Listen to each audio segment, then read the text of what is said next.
Tiesiogiai aš Ostinas Vestfalas. Skubios naujienos apie karą artimuosiuose rytuose. Žiniasklaida praneša. Irano raketa pataikė į princės Sultano bazę Saudo Arabijoje penktadienį, sužeidė amerikiečių karius ir apgadino kelis ZOA kuro papildymo orlaivius. Mes ir toliau stebėsime šią situaciją visą naktį. Neturime tikslių duomenų apie galimas aukas ar karinės technikos vienetus, kurie galėjo būti paveikti per šį neseną įvykį.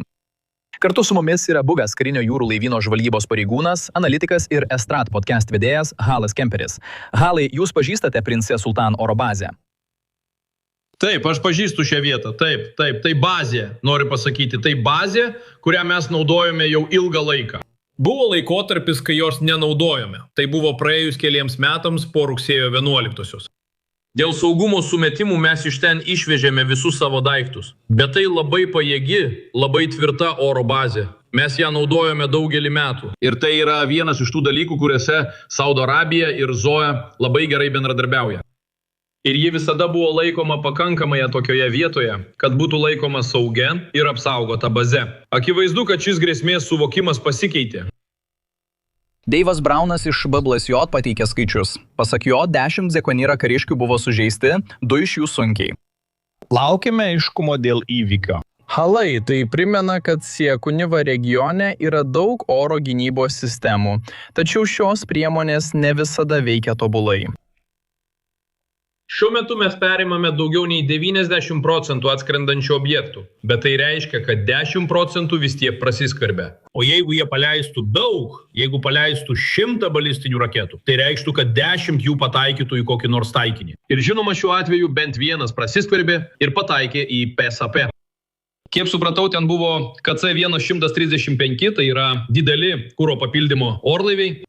Jei prisimenate, įvyko katastrofiškas incidentas su KC-135, kuris skrido, man atrodo, virš Irako, vakarų Irako teritorijoje. Tai ne taip seniai, bet jie yra tikri darbo arkliai. Būtent jie leidžia daugeliui mūsų lėktuvų, mūsų atakos orlaivių išlikti ore. Tu žinai, tiesa, tai leidžia vykdyti ilgus, gilius smūgius tokiose vietose kaip Rytų Iranas ar Pietų Iranas, jei skrendama iš šiaurės. Taigi jie yra neįkainojami ištekliai. Tai yra tai, ką mes darome ir darome geriau nei bet kur kitur pasaulyje, kalbant apie degalų papildymą ore. Tačiau pasak pranešimų, apie 5 iš jų buvo aikštelėje arba ant oro uosto tako, atviroje vietoje, kai įvyko ataka. Kiek suprantu, tai, žinote, po truputį aiškėja, kol kas dar negavome jokio patvirtinimo apie tai. Bent vienas iš orlaivių buvo apgadintas, nežinau, ar jis buvo sunaikintas, bet manęs nestebina, kad turime aukų. Ir atvirai kalbant, net vienas iš tų didelių balistinių raketų, jei pataikys netoli, gali sukelti gana didelį poveikį. Tai, kas įvyko Kuveite, puikiai parodo, kas nutinka, kai kovinė galvutė sprogsta netoli mūsų karių. Laukime oficialios Jungtinių valstijų ginkluotųjų pajėgų pozicijos. Šį vakarą girdėjome sekretorių Rubijų, nes šis karas jau prasideda 5-ąją savaitę. Rubijus sakė, kad Jungtinės valstijos gali pasiekti savo tikslus Irane be sausumos pajėgų. Jis tikisi, kad operacija bus baigta per kelias savaites. Jis taip pat sakė, kad neseniai į regioną išsiųstos 1000 karių siekiama suteikti prezidentui Trumpui daugiau pasirinkimų.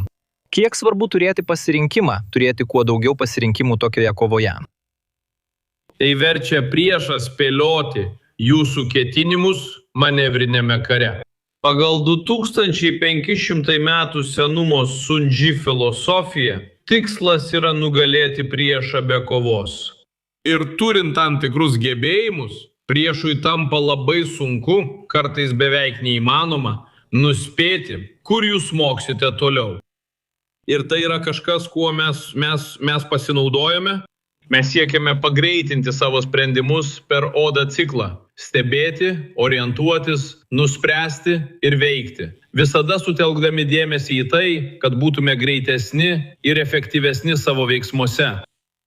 Turime savo žvalgybos ir stebėjimų išteklius, kurie stebi jų veiksmus kartu su Izraeliu ir kitais sąjungininkais, kad sužinotume, kas vyksta žemėje ir kokios yra Irano karinės vadovybės mintys, kad juos išlaikytume nepasiruošusius. Jei būčiau Teherane, savęs paklausčiau, Su 10 000 parašiutininkų atvykimu atsiranda daug įvairių panaudojimo galimybių. Be to, yra 2 karinio jūrų laivyno vienetai pasiruošę veikti. Žiūriu į salas Hormūzo sąsiauryje, Charkivo salą ir visą šią atvirą pakrantę ir klausiu savęs, kur amerikiečiai smogs toliau. Taigi, kas įdomu, tai kad sekretorius Rubijus sako, jog galbūt mes nenaudosime sausumos pajėgų arba neįvesime sausumos pajėgų, kad pasiektume savo tikslus, bet svarbi yra pati sausumos pajėgų grėsmė.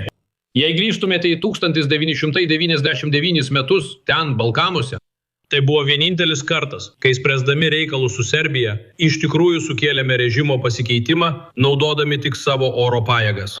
Tai nebuvo greitas režimo pasikeitimas. Manau, kad kažkas pasikeitė. O tada po 1,5 metų, taip, kai viskas jau buvo nurimę, būtent tada režimas iš tikrųjų pasikeitė.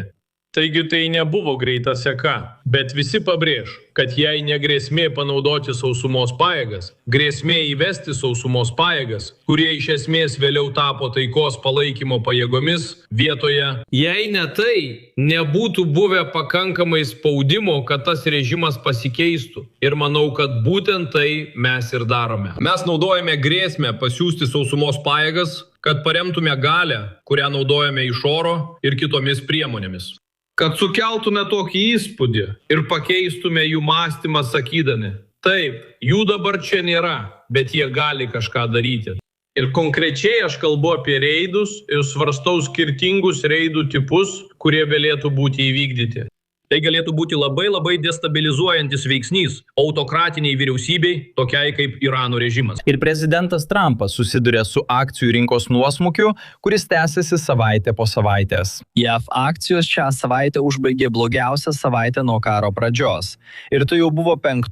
nuostolių savaitė iš eilės. Raulis, kiek vidaus ekonominiai sunkumai gali iš tikrųjų paveikti tai, ką galiausiai pamatysime mūšio lauke?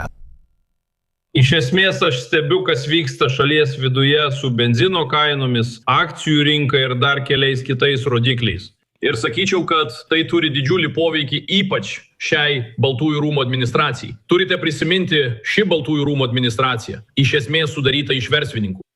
Daugelis žmonių ten turi verslo patirties, todėl jie analizuoja skaičius ir tai, kas vyksta. Jie stebi karo poveikį ekonomikai ir priima sprendimus, kokią sąlygą pasirinkti toliau, kas yra įdomu. Pateiksiu tau vieną pavyzdį iš smulkių dalykų. Iš pradžių, kai oro karas tik prasidėjo, mes pataikėme į keletą taikinių. Mes juos atakuodavome brangiomis, didelį poveikį turinčiomis sistemomis ir vis dar juos puolame didelį poveikį turinčiais ginklais. Tačiau mes pradedame naudoti ginklus, kurie yra gerokai pigesni šiam tikslui. Tai vyksta iš dalies todėl, kad tam tikrose vietovėse turime oro pranašumą. Todėl galime priartėti arčiau ir naudoti tam tikrus ginklus, kurių anksčiau negalėjome naudoti. Žinau, kad tai skamba keistai, bet tai daro karą ekonomiškai efektyvesnį. Jie labai atidžiai analizuoja karo kainą. Ypač jei numušate $35 000 vertės droną su $2 milijonų raketa. Tada skaičiai ilgainiui ima slėgti.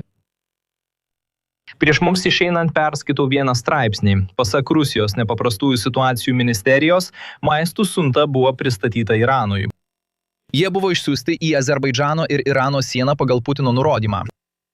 Artėjant 5 savaičių karo ribai, Rauliai, kas pasirodė esantys tikrieji Irano sąjungininkai šiame kare? Manau, kad Rusija bando būti sąjungininkė. Yra riba, ką jie gali padaryti. Viena yra, jei siunčiate vaistus, tai praktiškai priimta tarptautiniu lygiu, niekas nesutrukdys vaistams patekti. Tai tik viena iš tų kategorijų – medicininė pagalba. Pagal Ženevos konvenciją viskas, kas susiję su medicina, turi ypatingą statusą. Daiktai su raudonu kryžiumi arba raudonuoju pusmėnuliu neturėtų būti puolimo taikiniai, nes jie skirti medicininiams tikslams. Daiktai su raudonuoju kryžiumi arba raudonuoju pusmėnuliu neturėtų būti puolimo taikiniai, nes jie skirti medicininiams tikslams. Tai yra tarptautinė teisė, ji galioja ir vaistams. Taigi iš tikrųjų tai manęs pernelyg neįkvepia. Ir Azerbaidžanas tikrai turėtų priežasčių tai blokuoti, paprasčiausiai todėl, kad jis nepalaiko Irano. Bet aš šito žiūriu kitaip, tarsi į vaistą. Taigi manau, kad visi leis tam įvykti. Tačiau Rusija neturi daug ką pasiūlyti. Tai jiems didelis iššūkis. Ir kas iš tikrųjų įdomu, tai kad Kinija yra didelė Irano sąjungininkė. Jie iš esmės laikosi nuo šalyje, daug ką padaryti negali. Ir tai yra tai, ką visi stebi. Žinote, visa BRICS struktūra, ši alternatyva didžiajam septynetui, taip sakant, kur iš esmės turite Rusiją ir Kiniją, Iraną ir Braziliją žinoma, ir tada Pietų Afriką. Todėl ir pavadinimas BRICS. Bet tai yra daugiau nei tik tai. Tai iš tikrųjų pasirodo esą visiškai tuščia, kai kalbam apie konkrečius veiksmus, kurių būtų galima imtis siekiant spręsti padėtį ar padėti savo nariams. Tokioje situacijoje Iranas iš esmės lieka vienas. Alkemperis pristato The Strap. Klausykitės Strat visur, kur yra tinklalaidžių. Ačiū Alai. Ačiū Ostinai.